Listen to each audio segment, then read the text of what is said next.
Hi, everyone. Welcome back. So glad you could join us for the Grief Healing Telesummit. Top experts share their best holistic healing methods to transform grief into healing and living again. I'm Kelsey Hansen, your host, founder of With Sympathy Gifts and Keepsakes, as well as Global Grace, the World Association of Spiritual Grief Healing. Again, today we have a very special guest for you. Our guest is Carrie Gilcaris. She is a life coach, and she has a lot of valuable information to share with us today about coping with loss and how to find your authentic life after loss. And Carrie's going to be sharing her story with us of how her dad's death actually saved her life. And basically, through experiencing his spirit of living while dying, it brought out her inner strength to help her win a battle of her own, a battle with manic depression. She learned, however, that she really wasn't any of those diagnoses. They were just words to help facilitate her care. The real diagnosis, she learned, was she simply was disconnected from her authentic self. Basically, like many of us, she was living everyone else's life but her own, living a life of shoulds instead of a life of wants. But today, Carrie's mission is to inspire people to also find joy and happiness by living authentically, purposefully, and believing in something higher than themselves. Carrie's story is very inspiring, so welcome, Carrie, to the call. Hi, Chelsea. Thanks so for glad having me. Yes, our pleasure. So glad you could join us. So, tell us a little bit about your story and how you got involved in your line of work, especially with the loss of your dad. Sure. Well, about coming on 3 years ago, my father was a general and vascular surgeon. He was very well known in our community, and when he retired, 3 months after retirement, he was diagnosed with stage 4 pancreatic cancer. At this time, I was on a 15-year battle with manic depression. So I had gone through the ringer of treatments and medications. I had been on almost 18 different medications during that time throughout the years. And I had been in different in treatment facilities, went to a holistic treatment center for a month, had various jobs, very successful in my various lines of work, and just kind of faked it till I made it. And so when my dad got diagnosed with cancer, this was a shock to all of us. And this is actually a cancer he took care of, so that was even more ironic. So when he got the diagnosis, they gave him a few months to live. And he actually lived a whole year. And I was fortunate that I had my own marketing business at the time, so I was able to spend a lot of time with him during his last year with us. And during that time, I just saw, he lived every day to the fullest. He endured some really, really harsh chemotherapy, radiation, but even amongst all of that, every day he was up with a smile on his face. He was scuba diving, sailing, downhill skiing, playing with his grandkids. He was just living every minute to the fullest. And while I was spending time with him so much, I was seeing this idea of what it really meant to live life to the fullest. And in some of my treatments and talk therapy, I had learned about this concept of your authentic self, and I didn't really know what that meant until I saw my father living his life authentically, passionately, and purposely. So it was probably a few months, probably 5 months into his battle of cancer, that I decided that I was going to go off all my medications. And, being diagnosed with bipolar, the doctors actually told me that they recommended that I not do that I would probably, quote unquote, the doctor said I would be back in a month. So when I made that decision, I actually had a family meeting, and I sat down with my husband and my parents. My dad was actually one of my biggest supporters, and I looked at him and I said, "You're showing me how to live life." And I was on 6 medications at the time, and he said, I'll be there with you this whole time. And I made a promise that if I saw myself slipping, that I would go back on them. But that was December 5th. I don't know how many years ago that is now, 3, 5.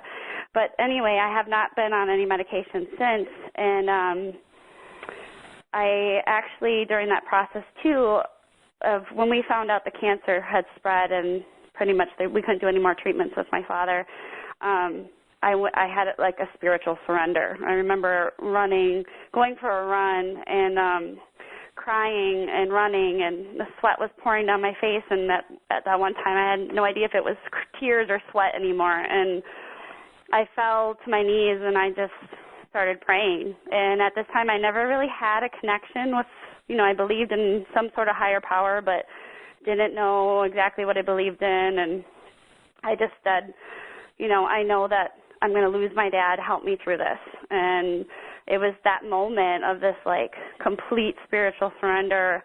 And from that point on, I felt this connection, and I just kept, talking with my higher power. And when my dad passed 3 months later, it was probably the most like beautiful and hard thing I've ever gone through in my life. But after he died, I immediately, within 2 weeks, I went and enrolled in a life purpose course. And I felt like after he died that I was here for a reason. And my dad had shown me what it was like to actually be here and use our gifts and talents. And the grief journey had opened up my authentic self. Everything, life as I knew it had changed. And I had really tapped into who I was. And in this life purpose course, I figured out that I had a story to tell, and I wanted to share it with the world and motivate and inspire people who were also in the same journey that I was on. There's so many people struggling with depression, anxiety, and all these different I had all of them. I was diagnosed with OCD, bipolar, anxiety, all of them, and all these medications. And what I found was I was all just simply disconnected from who I came here to be. So what I did along this journey of going off of medications and being with my dad, I kind of documented some things, and now I have really simple programs to help people also find their authentic self and live passionate and purposefully and inspire them as well. And I have a question, like for your dad, when you're spending so much time with him, you said you were really seeing how he was living life to his fullest. Do you think he probably lived his life that way the whole time, but all of a sudden you had more time to spend with him, that you could see it more? Yeah, exactly. And you hear a lot of people that I'm connected with that have also lost someone. You realize that, when you're told that you only have so much time, obviously your focus is different. So my focus was on how much time we had together. But he always did this his entire life. He was the type of person that if he wanted to do something, he did it. He grew up in a family where he didn't have opportunity, but he made it for himself. He wasn't going to go to college. They didn't have the money to do that, and he worked hard, and he got a scholarship, a gymnastics scholarship. And then he ended up being one of the NCAA champions on the rings. And when he was in college, his professor said, "Are you going to pick a major, Tom?" And he's like, "Oh, I don't know." And he said he and his buddies put in a bunch of jobs in a hat, and he picked out doctor. And he's like, "Yeah, I've always liked biology and dissecting frogs." And here he's like, "I'll be a doctor," and that's just how he always lived his life, very carefree, always kind. He always put his heart in everything, and he did that his whole life. As a kid growing up, I didn't think anything of it because that was just what my dad did. But, when I only had a year left, I had those last days with him and last months with him, then I totally learned more about this, Yeah, that's really neat. So it's kind of like his legacy. You're actually passing on to other people through the work you do as well, helping Exactly. people. Yeah, I find a lot of people who follow my story. There's a video on our website about my story, but a lot of people say that they feel like they know him, and if we talk about some of the spiritual stuff, I've actually had now, I think we're up to 8 since he passed away, 8 people, and some I don't even know that he's visited in their dreams, which is kind of neat. Yeah, tell us a little bit about that, too, because you said after you surrendered, you really felt your spiritual connection. Tell us kind of like what that feels like for maybe people who haven't quite tapped into that. There. Yeah, and, being raised in organized religion, it was really hard for me to ever find a connection. I always had a lot of guilt and shame in my life, and so when I started that surrendering, and what I ended up doing was just dialoguing and praying and just actually having inner conversations with my higher power and whatever I believed it to be. And but all of a sudden, things started happening, 2 weeks before he died, the book Heaven is for Real just fell into my lap. It's a very kind of a long story, but just, how things just kind of come to you at the right place, the right time, and that book was instrumental to helping me and my children with grief. And we read that book before my dad passed. We didn't know when he was going to pass, but and I remember my son saying, Mom, are you reading this because Bampa's going to die? And I said, yes, honey, I am. And if you haven't read that book, he said, well, that's a good thing. And I said, honey, why is this a good thing? And he said, well, Bampa will be with our baby. And we had a miscarriage that year prior. And so it just seeing how my son and my daughter handled his passing taught me so much. And so that was that book came into my life. And then just weird things would happen where I just felt like I had a comfort, somebody with me. I talk about I was fortunate to be with him when he passed. I remember having my head on his chest and holding his hand, and he took his last breath. And all of a sudden, I felt his spirit around me, and I felt like I in my imagined Jesus carrying him away, and then all of a sudden I felt him dancing. And then after he passed, a lot of, all the signs, we saw signs all the time. He'd show up, I'd start talking to him, and a cardinal would show up right in front of me, or just those neat things.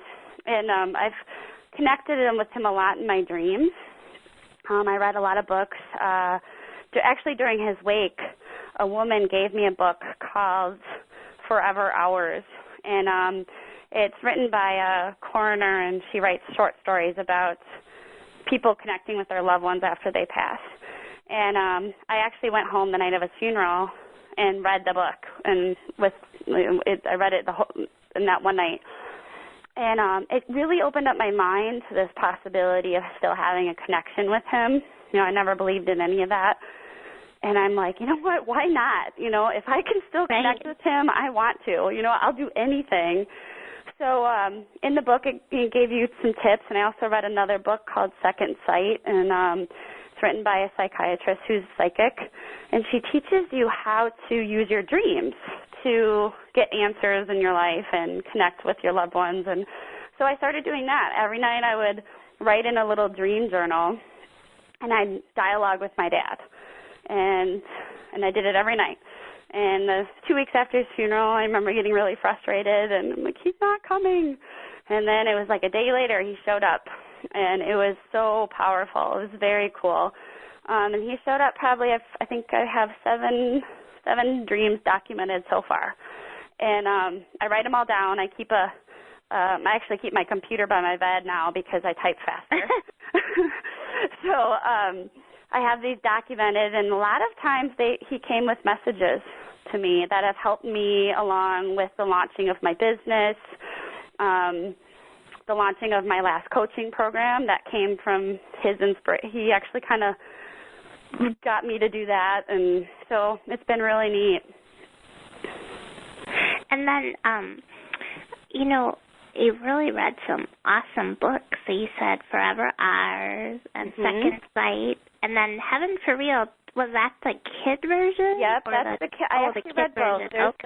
There's the adults version, and then there's a kids version that you could read like to my daughter who was 4 at the time, and my son too. But that one is very great for little kids. There's a couple other ones, I can't remember the titles, but it was like, Grandpa's in Heaven or something like that. Those were great for my kids. And you've been really awesome at being able to keep your family together during the grieving process rather than the family. When I mean your family, I mean your immediate family with your kids, but also my extended family as well. Yeah.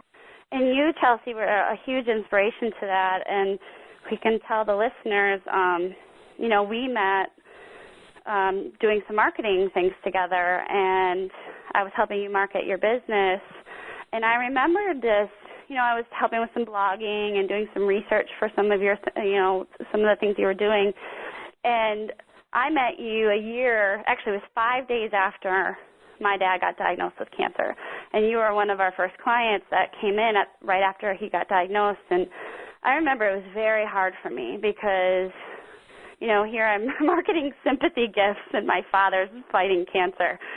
So it was actually at first very dreadful for me because I'm like, I don't want to talk about sympathy gifts. I can't do this anymore. But all of a sudden it was like I couldn't get enough. I remember just there was one in particular blog you wrote about how to get your kids involved in the funeral service, and then the other one about what to say and what not to say when someone's grieving. And those, I always held on to those points. And what I found was in that whole year prior of doing marketing for you, I was doing grief therapy and not even realizing it. So when my dad passed, right after he passed, I was the one that, helped planned the service, and I was calling people and organized, all the photo boards that we did, and I edited a video, and so I did all this stuff. But I was really inspired by all the ideas that you gave on your website and in your blogs. And I think we probably have done all of them, so we were really, we've done a lot. So I never wanted anyone to ever forget about my dad. So immediately after he died, we always included him throughout our day. At home, my kids call him Bampa. So we get up in the morning and say, hi, Bampa, and greet him up in heaven. So we do daily rituals at home. But then as far as keeping my family connected, holidays and in special events, we always included him. So we did things like release balloons. So we'd get helium balloons and write messages on them, and then we'd all release them together. Christmas time, we made ornaments. We have a big ornament making party. We started that tradition. So everyone comes, we make a new ornament, and usually everyone makes a new Bampa ornament every year. We read a lot of books about grieving, and then we used his clothes to make things to keep him with us. So we made some mittens out of his sweaters. So we have some items that are meaningful. One of the other things I did is I traced his hand when he passed, and then I traced my kid's hand, and then we made a picture so that each of them have Bampa's hands with him in their room, hanging on their wall in the room. Oh, that's neat. On his birthday, we always have birthday cake, say happy birthday. One year we were all in Mexico together, and I brought these little model boats, and we made boats. We do a lot of art stuff. Art is very healing. So the family all gets together. We made these little tiny model boats, and we wrote messages on the sails, and we sent them out in the ocean. He was a big, neat. Yeah, he was a sailor and a scuba diver. So we always try to include him in anything we do. We light candles at his place setting during family holidays. And daily rituals. I do a lot of daily rituals. I, wake up with a morning reflection. I dialogue with him throughout my day. And I usually go start my day. The cemetery is right by my house. So I kind of start my day there. Just a little cup of coffee with him every morning when I can get there. And that's very important to me. I just feel him with me all the time. And what's interesting is that, some of these things like the balloon releasing, and my family wasn't very open to that concept at first. And so it takes time. Everybody grieves differently, but now my family never misses the balloon release. It's so healing. The kids love it. My mom loves it. So those are some things that we did. I also did a run. I did the Tough Mudder run in his honor. A bunch of my friends actually did it with me. So that was really healing too. That's awesome. Yeah. And you talk about dialoguing with him. Can you tell the listeners what you mean? Just maybe talking to him out loud or journaling or? Yeah, there's sometimes when I'm alone, I do talk to him out loud. And I'll just be like, Dad, come on, help me through this, Or I'll write him letters. Oh, one thing we did this year, we wrote him letters on Christmas. And we put them in his stocking at my mom's house. So we'll do letter writing, or sometimes I have a journal. So in my dream journal is when I try to connect with him the most. So I'll just, write him a little note and just ask if I'm looking for guidance on something. I'll set some intentions to, get some answers and some clarity in my dreams that night. And he usually shows up sometimes. If it's not him, there's some sort of message in there. And when you set an intention, can you give us an example of what you may say, I want to know about this? Sure, how do you do that? Yeah, I can give you an example, actually. This happened a few months ago, and I had a lot of really positive things happening in the business. I got a column in the newspaper and this segment on a talk show, and I'm working on a book, and I'm just doing all these things, and I was doing some services with clients and thinking about, do I want office space? So it's just all these things that I know that I'm going to do someday, but it's basically what direction do I go? And I was just getting kind of down about it. And so that night I went to bed. Before I went to bed, I got out my journal and I talked to my dad, and I was like, help me with some clarity. So my intention was to wake up with a new perspective and some clarity on which way to go. Okay. So those are the types of things. That's when I want to connect with him, or in my dreams, I use that. I set an intention to look for an answer on this, but we set intentions as a family every morning. And an intention is like a rule. You set a rule for your day, how you want it to go. And if you set your rule, you can't go back on it, A rule is a rule. You just can't. So we do them in the morning. For example... tell us what your kids say. I'm curious.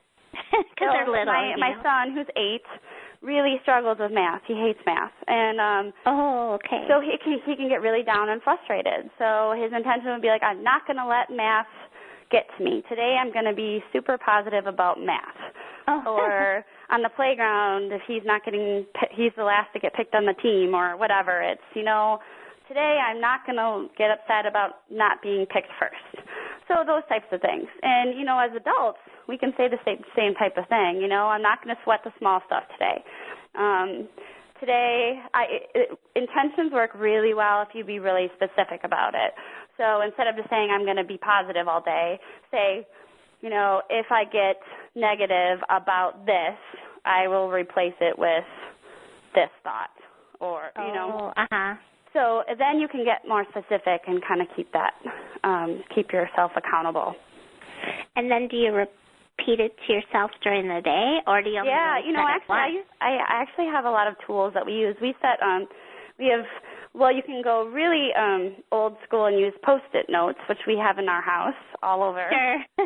We have affirmations and intentions on Post-its, but then there's also some really cool apps. There's one called Intentions. So in the morning I set an intention on my app on my phone, and then you can set it to alert you throughout the day. So every now and then I'll get this little ring on my phone, and it'll, keep me accountable all day. And what is the app called? Intentions? Mhm. Oh, that's neat. Yeah. Basic name, easy to remember. Okay. Yep. Awesome. Yeah, you have so many interesting tools that you use. And I should mention to everyone, too, that you have like a daily email message that you send out.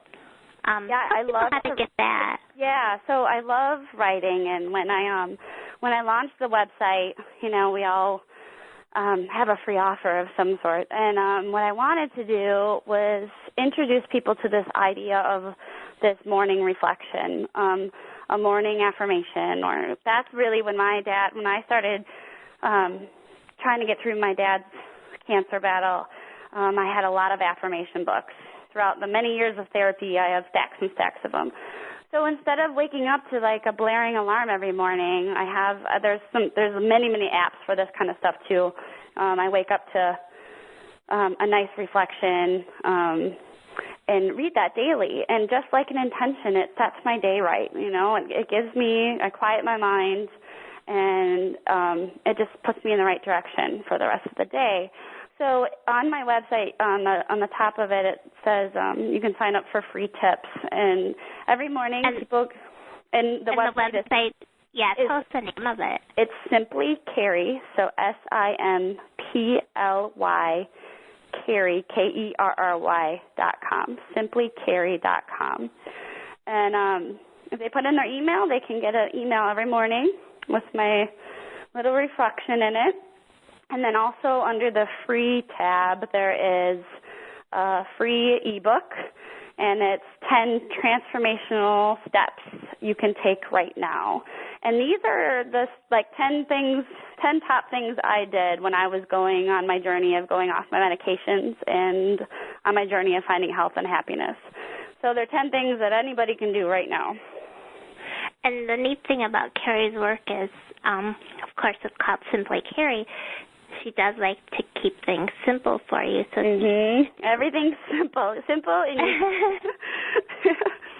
so there's like a lot of tips you can get, of course, for your daily life, but then also when you're grieving or doing other hard battles. There's so many tools, like you'll get a little jolt of inspiration every morning, because I also get them, and I'm like, oh, my God, that's such a good idea. There's a wealth of experts that end up coming into these emails.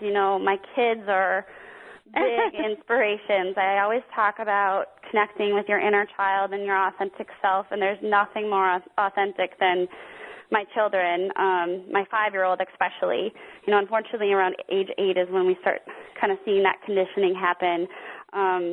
So they're in a lot of their stories are in a lot of the emails. And then my husband, who is a psychotherapist and has been with me on this journey, is sometimes he guest blogs and writes some tips in there too. So you get a wealth of knowledge. And what's kind of neat is that between him and I, we really help bring that balance between the medical model and this holistic model.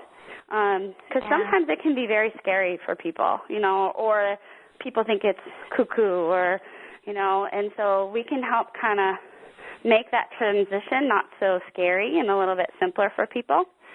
Sure. Yeah. And then tell us, I know you're really good at helping people learn how to transform their negative thoughts. Could you kind of walk us through that process and maybe use an example of something like with grief, like maybe, I'll never be happy again because I lost my loved one, or something sure. like that. I mean, you've probably seen, we've always heard these quotes, you are what you think. So when I work with clients, one of the major things that we need to rewire is our thought process. So one of the first steps, is working with anyone is to find their authentic self. And a tip that I could have for anybody listening is that using your grief experience to do that, that happened by accident, because when you're grieving, your whole world, the world as you know it, falls apart, and everything changes. Your values change, your perspectives change. Stuff that you valued and thought mattered just doesn't matter anymore, and that's what I found in my process. So I had found my authentic self and found my passions, my purpose, some people don't always find that in my story the way I did. But as you go along this journey, that's really what, be kind of, one of the advice that you gave me, Chelsea, was about when I was looking for my purpose, and you said, no, this is the greatest time to do that. There's therapists that would tell you, you should wait a year after grieving, don't make any decisions. But that's when I felt truly in touch with who I was. So you don't have to go jump into, like, starting a new business or making these big decisions, but pay attention to the thoughts you start having about your life and where you want to go. But then the other thing is, okay, when you find that, how do you stay going? And we operate in a very negative world. And so what I help people do is, first of all, you have to identify this whole idea of your thoughts. They go through your head all day long. They just, as people are listening to this, they're probably thinking about what they're going to make for dinner. Oh, will she just stop talking so I can get going? When is this call going to get over with? I have to go shopping. I have to run to the bank. These things just go. But then when we grab, the danger comes is when you grab a thought and then you attach a false negative belief to it. So example, when you're grieving and you have a thought like, when you're having a very hard day and you just had a grief outburst and it's just, I'm never going to be happy again. I'm never going to get through this. If you say that to yourself over and over, you won't. There's no way you will. So rewiring the brain to start thinking positively, I am going to make it through this. Today is hard, but it will only make me stronger. I have another day. I have all I need to heal, calling on your higher power. I am loved. I am safe. My loved one is with me. Those are the types of thoughts that you have to fuel yourself with. Because if you're telling yourself negative things all day, it's all energy, Your negative thought process is negative energy, and then your body's going to feel sluggish, and you're not going to want to get out of bed, and you're not going to want to go for a walk. So what I did was train myself, with the Post-it notes all over my house and my mirror. They say, I am beautiful. By my coffee cup every morning it says, you are loved. Those are the types of things, and some of them are really, like, I remember writing I am beautiful on this Post-it note, and it was very hard for me to write. Sure. It's very hard for people to say positive things about themselves. But rewiring your brain, and all of a sudden, there'll be a day where you wake up and you just feel beautiful and you feel good. And knowing that each day you have is just another step closer to healing, and just to keep going and trying to honor your loved one through your life. If you think about, imagine your loved one up in heaven, they don't want to see you suffering and sad. And honoring your grief process. Everyone grieves differently, and then realizing when it hurts, that it hurts because you love so much, and focusing on how great that love is, and then how you can spread that love throughout the rest of your life. And then you mentioned the mirror. Does that mean like you say intentions or I am statements into the mirror? Mm-hmm. Yeah, mirror therapy is really, really powerful. If you think about the last time you stood in a mirror, you probably were just brushing your teeth, thinking about your grocery list or what you're going to do today, or when you're doing your hair, you brush it really quick. But to actually look in your eyes and look at yourself in the mirror and say those things is even more powerful. And it's very hard for some people at first, but practicing that. I am strong. I can do this. Today is going to be a good day. My kids do this every morning, and we usually are singing and dancing doing them, but it's very, very powerful. My clients, I tell them throughout the day when they get a negative thought, write it down and rip it up, throw it out in the garbage, and then replace it with a positive thought and keep it with you. Put it in your pocket, put it in your purse. There's actually a study that they did with some college students that did this, and the ones that kept those thoughts with them did better in their studies and their tests.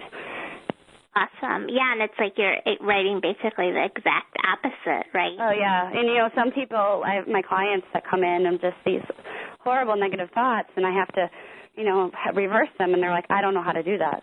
I'm like, well, say the exact opposite of what you just said, and it's so uncomfortable and hard for them. But just practicing that will help. Sure. And plus, too, you can say, is this true? Mm-hmm. Or how do you know this is true? Because it really is. Question. I always tell everyone, question your thoughts. Question. And if you need help, that's when you go to your higher power. Ask your higher power. I used to call on my dad all the time and be like, is this really true, Dad? Am I a bad mom? Am I bad at my job? Sometimes. We all have, right? We all have them. You do. And I'll tell you a really quick story. We did a negative thought exercise with I have a coaching group. I have 8 women in it. And they came in, and I said, okay, we're going to do a little acting. And I sat down with one of the girls, and I said, pretend like I'm a friend and invite me over. And we go into the house, and I look at her, and I'm like, oh, hey, is that a new dress? And she's like, yeah, you like it? And I'm like, no, actually, you look really fat in that. And then I'm like, oh, how's your job going? You still haven't gotten promoted, and you probably won't. You're not very good at your job. And then I said, yeah, have you done anything with your kids lately? I'm like, they probably, don't like you because you're not a really good mom, and your husband and you haven't been getting along. He's probably going to leave you. And she finally was like, oh, can you stop? She got very uncomfortable and kind of got teary-eyed. And everybody in the group's like, oh, my God, stop. What are you doing? And I'm like, what? And I picked up this piece of paper. I said, this is all the thoughts she just wrote down about herself. Yeah, no. It was very shocking to them. And I said, why is it okay for you to say this to yourself all day long? And I said, you see, when you personify your thoughts, imagine them, these negative thoughts, someone sitting next to you saying them to you. How long would you have kept me in your house? She's like, I was ready to kick you out. And I'm like, that's exactly what you do with your thoughts. Kick them out and then bring some good friends in. There you go. Yeah, that's such a clear demonstration. That's awesome. I bet that really got it was very, very powerful for them. Yeah, and in the grief and grieving, we all have those. I'm always going to be alone. I'm never going to get through this. I never got to say I love you. Those types of things can really, really weigh on us, and those are the things you got to fight and battle with positive ones. Sure. Yeah. So just questioning whether those thoughts are true. And as Carrie says, it does take a lot of practice and work, but the payoff is tremendous, correct? Mm-hmm. Oh, yeah. Yep. I always say after we put ourselves in, say our intentions in the morning, we put ourselves in our bubble. And it's our happy bubble. And we leave our house in our bubbles. And my purpose in life is to bring some happy air everywhere I go and let it out. But I never let anyone burst my bubble. I'm the only one that can burst it, and that's having that a force field around you. So that negative energy that you run into through your day, the aggressive driver on the street or the crabby clerk at the grocery store or your spouse is stressed out about something. Those are the things that can really, really, just one little negative thing can just ruin your day. But if you stay in your bubble and realize that you're the only one that can burst it, then it makes operating through this world of ours a little easier. And then, when you have that protective force around you or that bubble that you imagine around you. Mm-hmm. Yeah, we do a great visualization exercise I actually had to just do this the other day. I got a kind of a nasty little message in my inbox, and the first thing I wanted to do was hit reply and fire back. But then I stopped, and I'm like, no, I'm not going to fuel fire with fire. And so I'm like, I'm not going to let someone's negative issue, and the thing is unbalanced people don't go around hurting other people on purpose. Sure. When you're balanced and in your authentic state of joy, and then you don't treat people bad. So what I do when this happens to me is always I stop and I bless the relationship, and I say a prayer for that other person. Whatever issues they're going through is not me, and it's not about me. And then I envision this force field or my bubble around me. And we talk about auras a lot, and my auras are yellow and violet, and I always envision this, a veil around me, kind of my protective shield in yellow and violet, so nobody can come in. This is my energy. You're not going to take it and rob me of my peace. And I was going to ask you, and I guess you kind of answered it. I was wondering if you ever allow people into your protective force to give them positive energy, but it sounds more like you kind of wish that person well or send them a prayer so that bubble is really all yours, then you're saying. Mm-hmm. Yeah, what's important is, as a life coach and then as a sensitive person, I always want to help everybody, But learning to protect your feelings and your boundaries but also extending support and maybe some advice if it's asked of you, but being okay to stay in your state of whatever emotion you're in at the time. And I always tell myself, like, they have their feelings, I have mine. And it's okay for me to stay in my state of joy and happiness while my friend or family member is sad. Because otherwise, if I take on everybody's emotions, I'm not taking care of myself. Sure. Yeah, you have to love yourself first, correct? Yep, exactly. That's the most important message, and that's really my mission, is teaching everybody how to love themselves, be in their authentic state, and then as parents as well, how do you teach your kids to love themselves? So I talk a lot about that as well. And then, I know your kids are just going to grow up to be awesome adults with you as a mom. I hope so. They're going to have the right tools that so many of us don't learn as we're growing up. Mm-hmm. And I know we're getting to the end of our time, but you had mentioned the term grief burst. Can you tell us kind of what that is? Oh, yeah, those grief outbursts, those cries and those anger and all those things that end up sneaking up on us wherever. The worst is in public, right? Those are those, a song will come on and you think of your loved one, or actually I just had this morning. I saw a gentleman that had just the same features of my father. I just got really teary-eyed, and so those are those grief outbursts where, like, you just have a memory of your loved one, and but my tip for those is to go through them. I'm very open book, obviously, so when people see me crying, usually they'll be like, is it about your dad? And I'm like, yep, just remembering something, and my kids know that when mom's crying, they actually come and sit with me, and we'll laugh, and we usually look at pictures or videos of Bampa and to get through them. But you've got to feel those. The more you stuff those down, the harder it is to move forward and heal. There's a reason why you're having those. These are feelings that need to be felt, so you have to process that. Sure, to release them out of your body. Yep, just have Kleenex with you wherever you go. All right. Little backup plan.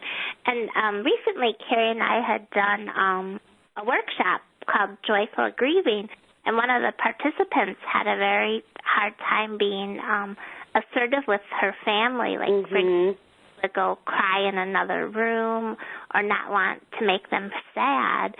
And what were your thoughts on how to help that person? Because I'm sure that... Yeah, and I actually followed up with her. I talked to her, and she did set a boundary with her family.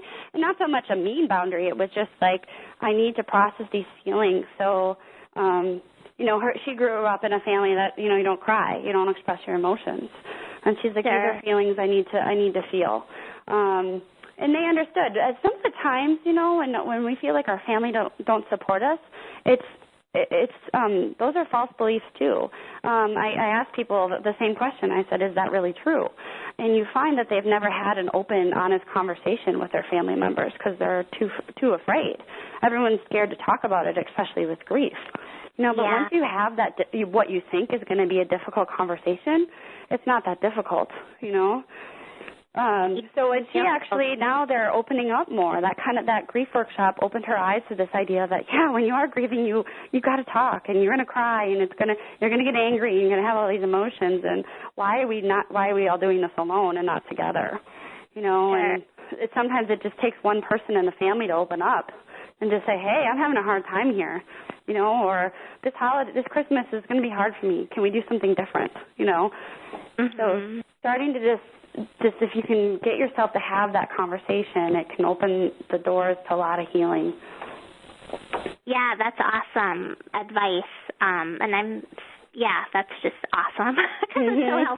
Because so many people... and the other biggest advice I can ever give anyone is to always respect how everyone else grieves. And I always say, I got a message when my dad died from a good friend of mine who had lost his dad, and he said, just respect everyone in your family, how they go through this. And I didn't really understand that until the process, and that was really hard. Here was me wanting to talk about it all the time and talk about my dad, and then I had some, my siblings that were more quiet and reserved, and It was uncomfortable and hard for them. So you've got to understand that we all do this a little differently and respect each other and just love each other and how we choose to deal with it. Yeah, that's so helpful. Mm-hmm. And towards the end of our time, Carrie, so I wanted to thank you for being in our Grief Healing Telesummit. You really offered some specific tips, easy tips that people could do. And I should mention, too, that recordings are available of the call up to 48 hours afterwards. If you want to purchase them so you have them later to listen to at your convenience, that is an option as well. But, yeah, they're free for up to 48 hours. And it's just with all this great information that we're getting, I think it is helpful to listen to some of it more than once so you can start absorbing these concepts, because we talked for a short amount of time, but this call is action-packed with really helpful tips that you can use. So even if you can take a few of them and implement, that would be great. Or if you can even go farther and take more, because it really will make a difference for you. And thanks to our guest, Carrie Gill-Karas. Her website is called www.simplycarrie.com. So I invite you to check out all her helpful information and tips that will make your process through grief much easier. And thanks again, Carrie. Thanks so much, Chelsea. It was nice being here. Yeah, our pleasure to have you. Take care, everyone.